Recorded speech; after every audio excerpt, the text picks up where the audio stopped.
Hi, everybody. Thanks a million for joining in today. We're delighted to be joined by Manisha, who is fabulous in the world of podcasting and also involved in a homeschooling process. Manisha, thanks so much for joining us. Thank you so much for having me, Una. It's so nice to be here. Thank you. So Manisha, as we can tell by her accent, isn't from Ireland, but will have a wide range of experience internationally to give us a little bit of an overview as to different systems. Today's topic, we're going to look at a little bit more on the homeschooling process. So we would have been familiar with doing aspects of homeschooling during COVID and during the pandemic, but maybe more schools and more parents have moved away from this process, and it wouldn't be something that we may adopt over here, this side of the world. So Anisha will be giving us a very good overview as to maybe some practical things and things to look out for if you're interested in that space or wanting to learn a little bit more about it. So to kick things off, Anisha, do you want to give us a little bit of background as to, what brought you to this point and what you're already involved in other activities? Absolutely. So I was a teacher for 20 years, still a teacher, and I started teaching in the New York City public school system. And over the course of my teaching career, through a combination of subbing and private tutoring and teaching the schools, I taught over 2,000 children in 3 countries at some of the most elite private schools in the world, and then also at some of the most under resourced public schools, and also what would be considered a thriving public school. And children have a wide variety of learning capabilities. And I was just so disheartened to see what I observed to be an education system that was broken at every level and frankly just didn't make sense in terms of the vast amount of knowledge we know about how children learn differently, about how to curate a child's education according to perhaps a diagnosed learning disability or a learning preference. And especially as a tutor, I was really kind of trying to zone in on how each child learns and saw how difficult that is in a standardized, homogenous school system, and how much of school was really about coercion rather than cultivating a love of learning. And so I was thinking about this problem, and I learned about this growing movement of families in New York City who were starting homeschool co ops. And basically, what they would do is hire a teacher, and they would set up a tiny school for 6 to 8 children, and they could really choose whatever they wanted their children to learn. And so I thought that idea was very compelling because I think teachers are amazing. And the idea that a teacher could have absolute freedom to design the school that was best for kids in collaboration with parents seemed like a great concept to me. And so as I dove deeper into that world, and actually I founded a tech company that was kind of like Airbnb for teachers starting their own schools. And so the way some of these homeschool co-ops worked with, they were hybrid models. So children would attend 1, 2, or 3 days a week, and the rest of the time, parents would be homeschooling their children. And so then I discovered homeschooling, which completely blew my mind because it was nothing at all what I thought of. I think, like most people, I thought, it's a mom sitting around a kitchen table teaching 6 hours a day to her children and sewing their clothes and baking bread. Some of that goes on, of course, but in fact the people I met homeschooling were people in tech. They were teachers, they were artists, entrepreneurs. It was really the most innovative people, and also parents who children are really struggling in the school system. And I know your podcast is about neurodiversity, and that population has really found a gift in homeschooling in that they are finally able to give their child an education that serves them. And so I was just amazed at this approach to education that had kind of evolved organically. And so I realized that one of the challenges that people have is that there's just no support. I mean, when you're starting homeschooling, you're really just doing it for the first time, and you have to figure it all out on your own. And there's a lot of repeat research that goes on and kind of scrolling through Facebook groups. And so I wanted to make it easy for families to find resources and then also give them support, because it can be really hard to make a counterculture decision like homeschooling. And so I wanted to create a community both of parents and also child life specialists who could help empower families and give them tips along the way. And that's how we got to today with the Teacher Kids podcast and online homeschooling community.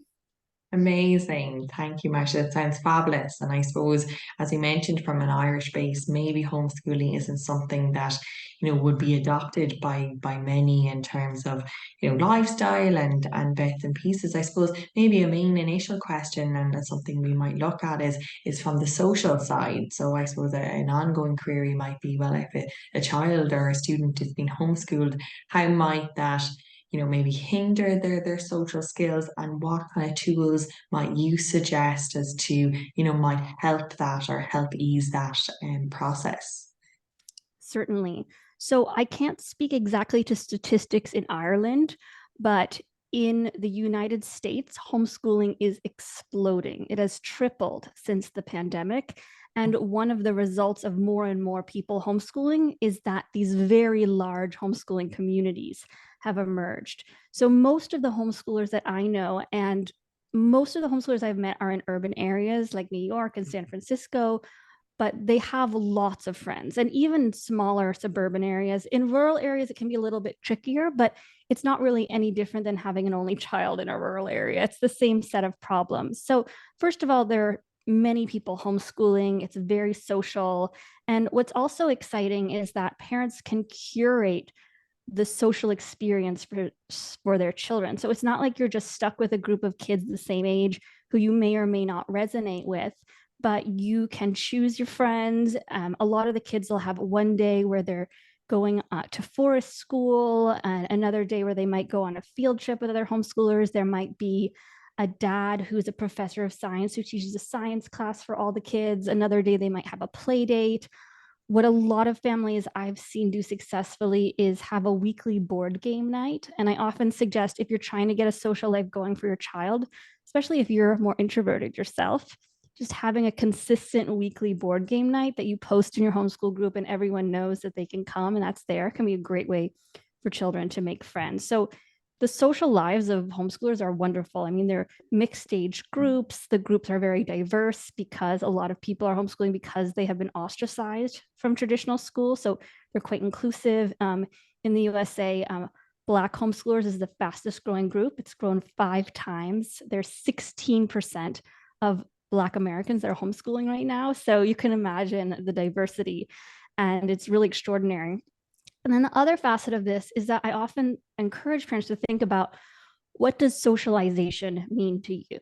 Every parent wants their child to have friends, but we often have this misconception that children develop their social skills from their peers, that it's their peers who teach them how to socialize. And if you think about that idea for a second, it doesn't really make sense. Like, a child would not learn math from their peers who don't have the same level of math than they do. A lot of children have terrible social skills. They call each other names, they bully, they throw a hissy fit when something goes wrong. And so having adults around to help curate those experiences is helpful. Being able to observe your family relating socially, that's how children learn, through modeling. And even more fundamentally, that secure attachment between a parent and a child is really the foundation for a child's social capacity. So it's actually Dr. Gordon Neufeld and Gabor Mate who wrote this book called Hold On to Your Kids. And I spoke with Dr. Neufeld on my podcast, and he said, don't use the word socialization, think about social capacity. How do you want to curate your child's social capacity? And that is through the healthy relationship with a parent. There's so much research that supports that. And, I see parents who have children as young as 1, 2, 3 are saying, oh, does my baby need friends their own age? And, really they don't. I mean, if your child loves that and they want to hang out with kids their own age, great. But it's really only until around 8 or 9 that it's even that much benefit to them to have other kids who, oh, I don't know how to read either. Oh, cool, we share something in common. But I think a lot of that is misunderstood. And I'll just say, really, this idea of a peer culture where kids learn from their peers and hang out with their peers is only something that's emerged since after World War II. That was never the concept, that children made friends by hanging out with kids the same age. It's a new idea, and I think in some ways kind of a harmful idea. So That's my Yeah, thoughts on yeah. socialization. No, thank you. And I suppose it's really, really important as we are, an evolving, developing species, to have that social unit and outlet is vital in a sense to our existence. And as you mentioned, I suppose in terms of, that commonality with sharing, oh, they have difficulties reading. So as you mentioned, we work obviously with students with learning differences, Mm, dyslexia, autism, and anything kind of across the board, either in a conventional education system or in alternative patterns. And we find for them it's the most useful to obviously have at least role models or people at their own age group that they can link in with to say, oh, okay, well, this person may also have this as a difficulty, or they may struggle also in this area. So it kind of limits, I suppose, that isolation aspect as well for them to have people a little bit further along the path as well, that they're like, okay, I can get through this because it's doable. And from a curriculum piece, Marcia, so I suppose trying to keep up with the curriculum at home where it isn't maybe being monitored in that kind of regimental fashion in, let's say, a school system of going for 6, 7 hours a day. How do you find kind of keeping on top of such a vast range of curriculum competencies to tick off every week? sure, great question. So, one of the wonderful things about homeschooling in the modern age is that there are so many curricula that have been developed specifically to support parents learning at home. So you can find a curriculum that your child loves and you're really off to the races. It's actually built for a parent who might not understand that material. And I will share it with your listeners, but I actually built a free curriculum planner based on 200 different archetypes of children with different learning needs to try to find the best fit. And if you have that curriculum, especially if it's mastery based, meaning that you move on to the next concept when you've mastered the one before it, you really are kind of set with having a curriculum. And then if you really want to make extra sure that your child is on track, we'll also you need to think about what are the things that school deems are important and are those actually important skills for your child to learn. But that aside, there's some really wonderful exams available. I mean, the ones I know are mostly US based, but Moby Max and the Map Growth Test, it's very quick and easy to take one of those tests and see what areas might need a little fine tuning. So I feel though, like just with the curriculum, you're off to a good start. And especially, some of the curricula is actually adaptive learning apps. So for example, you work with children with dyslexia. There's Nessie, which was created in the UK, and it's a wonderful literacy app. So the other dimension of this is that I think homeschooling only needs to take an hour or two a day because that one-on-one learning is so powerful. And actually, Benjamin Bloom did a study called the Two Sigma Problem, which showed, it was in the 50s, he was an educational psychologist at MIT, that one-on-one learning is two standard deviations above the norm, meaning children who are doing one-on-one tutoring, regardless of the quality of the tutor, did 90% better than the rest of the class. And so I think parents see that very quickly when they're homeschooling, that, oh my gosh, we went through the entire K through 8th grade curriculum in 6 months because my child's learning at their own pace. We're catering it to their needs. They have a curriculum that suits their learning mode. So it just happens a lot faster. Definitely, completely agree. And as you said, that one-to-one aspect, if wherever possible, it can be facilitated, can help, the child or the student to learn in at their own pace, as you mentioned, ask questions and feel more comfortable with absorbing and understanding information. I suppose the important things for us to outline is that unfortunately Irish is still quite compulsory in an Irish system, and lots of students would traditionally learn that through a school platform. We are possibly a little bit behind in devising more of a detailed structure if people want to maybe learn that at home. Now, obviously, if a student has a learning difference and that has been granted through an education psychologist and they've gone through many hoops and bounds, they may be entitled to an Irish or a foreign language exemption. But at present, obviously, Irish is still compulsory to learn and is the very much taught through an education system. So if there's any parents linking in that are interested in the homeschooling aspect, important to take that into consideration and what other mechanisms or avenues can be put in place then in order for the child to adapt or the student to adapt, kind of integrating into that language system barrier, let's say, that we have over here that maybe isn't evident in other parts of the world.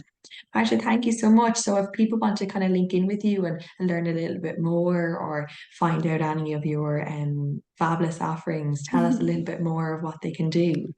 For sure. So we have a website, teacherkidspod.com. And I think our podcast is the only podcast called Teach Your Kids on Apple. So you can subscribe and look for an episode that interests you. We're also on YouTube. And if you want to join the online community, you can join from our website. There are membership options. So if you want to get help connecting, more personal one-on-one support, finding the best tutor for your child, connecting with friends, finding curriculum, if your child has a learning disability, connecting with a certified child life specialist, that membership is $15 a month. And we're very committed to equity in education and helping under-resourced families. So if you don't feel like you can afford to pay, all you have to do is send me an email and say, I can't afford it, and no questions asked. We'll give you a free membership. We just trust people that if they can help support the community, great. And if they can't right now, then it's free for them to use. Well, thank you. That's a lovely offering, and it's great to, I suppose, cater for lots of different economic statuses based upon obviously the current climate that we live in, and might be useful for some of our listeners, as you mentioned, to even maybe trial an approach to see, okay, and develop a little bit more insight. So it isn't definitely something to make a drastic change on. Obviously, there's many different implications, and every education system is different, but might be something to explore, For and keep it in sure. the back of your mind as to, okay, well, if we were to do this, what would that look like? And the planning process is obviously the most important in implementing this as well. Marsha, thank you Absolutely. so much Yes. for And I coming just want on. to add to that, in terms of the Irish, there are so many resources available, even, YouTube, tutors, different ways. I really support preserving the cultural heritage and think that's a wonderful, even though it might be tricky for some children to learn. And I will also just add, even if you are attending school, you can still homeschool.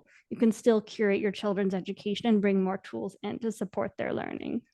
Amazing. Perfect. Thank you. It was fabulous having Thank you on, and you. It was such a so nice to be fascinating here. topic, something totally new for us to explore, and definitely, as you said, growing in lots of other areas of the world. So hopefully it'll be taking off again over this side of the pond soon. Thank Wonderful. I'm you. just so happy to know you, Una, and I will definitely be sending our community members your way because I think a lot of them will benefit from what you have to offer. And thank you so much. Thank you so kindly. We look forward to speaking to you soon. Thanks, Marsha. Sounds great. Thank you.